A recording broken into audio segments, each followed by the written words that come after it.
doctors. First, though, here's a shocking statistic. More than 100 people every day are admitted to hospital in England with alcoholic liver disease. And what's worse, that number could be on the rise. Figures on just how much alcohol that we're drinking and the effect that it's having on our health are going to be published by the NHS today. And there's concern they could show an increase in the number of people being treated for alcohol-related illnesses. Well, Imogen Shillitoe from the British Liver Trust, good morning. Good morning. Well, you were with us the other day. We were talking about the size of glasses that people get served wine in pubs and restaurants, and now we're looking at the wider impact and the way the trend has been over the past few years. You're not expecting these figures to get any better, are you? Well, we've seen a year-by-year increase in the number of deaths from alcohol-related illnesses every year for the last few years, and we're really worried that we could be seeing a further increase this year. 4 people admitted then every hour for alcohol liver disease, 22,000 premature deaths a year. Do you think the government's really got a handle on this?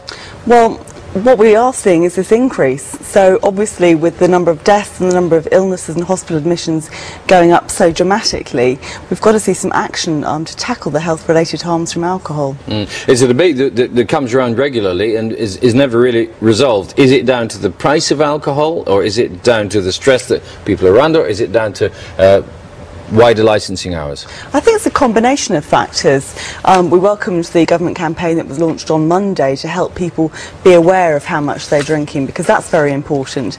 It's also important that people are aware of the health harm that they could be risking, the number of different illnesses that they could be increasing their risk of, not just liver disease but also heart problems and cancer. So it's important people know about the health harm from alcohol, but I don't think we can rule out price as a factor.